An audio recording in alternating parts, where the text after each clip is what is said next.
సాక్షి ఛానల్లో అమరావతి మహిళలపై కృష్ణంరాజు చేసిన వ్యాఖ్యలను ఖండిస్తూ ప్రజా సంకల్ప వేదిక ఆధ్వర్యంలో మీడియా సమావేశం ఏర్పాటు చేశారు. అమరావతి ప్రాంతంలోని మహిళలపై వాళ్ళ వ్యక్తిత్వాలపై అభ్యంతరకరమైన వ్యాఖ్యలు చేయడం సరికాదని, అందుకు కారణమైన వారిపై చట్టపరమైన చర్యలు తీసుకోవాలని మానవ హక్కుల పరిరక్షణ కమిటీ అధ్యక్షురాలు గోనా మానస డిమాండ్ చేశారు. అనంతరం బొబ్బిలి డీఎస్పీ భవ్యారెడ్డికి వినతి పత్రం అందజేశారు.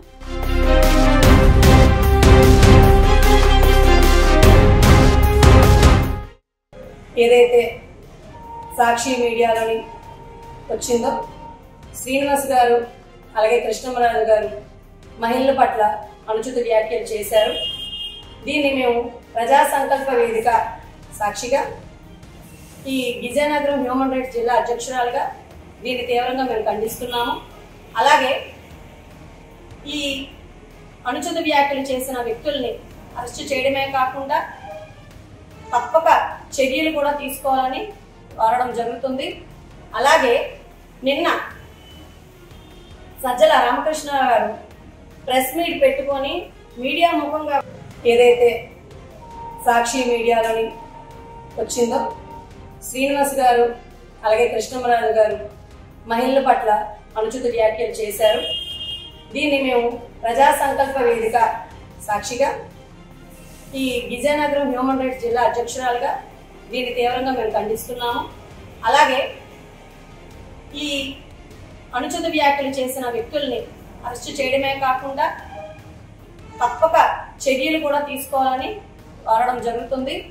అలాగే నిన్న సజ్జల రామకృష్ణ గారు ప్రెస్ మీట్ పెట్టుకొని మీడియా ముఖంగా కూడా ఆంధ్రప్రదేశ్ మహిళల గురించి అసభ్యకరంగా మాట్లాడారు.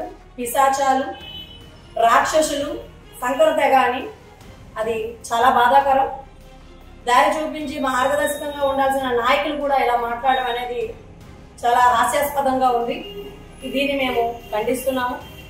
అలాగే వీటి మీద కఠిన చర్యలు తీసుకోవాల్సిందిగా మేము డిఎస్పీ మేడంని సంప్రదించి రిప్రజెంటేషన్ ఇవ్వడం జరిగింది. ఇటువంటి చర్యలు ఇంకెవరూ పాల్గొనకుండా, ఇలాంటి అనుచిత వ్యాఖ్యలు చేయకుండా మన కూటమి ప్రభుత్వం మీద మాకు చాలా విశ్వాసం ఉంది. వీళ్ళకి కఠినంగా శిక్షిస్తారని, అలాగే దీని మీద చర్యలు తీసుకుంటూ కూడా ఏ పబ్లిక్గా అయితే వాళ్ళు అనుచిత వ్యాఖ్యలు చేశారో పబ్లిక్గా మహిళలకి క్షమాపణ చెప్పాలి. వాళ్ళు క్షమాపణ చెప్పినంత వరకు కూడా అవసరమైతే మేము ఉద్యమం పోరాటం చేయడానికి సిద్ధంగా ఉన్నాము. దీన్ని ఉపేక్షించేదైతే లేదు. ఇలాంటి అనుచిత వ్యాఖ్యలు మహిళల్ని ఉద్దేశించి వాళ్ళని విమర్శించకుండా, ఇక మీద వాళ్ళ మనోభావాలు దెబ్బతీయకుండా ఉండే విధంగా కూటమి ప్రభుత్వం చర్యలు తీసుకుంటుందని ఆశిస్తూ ధన్యవాదాలు.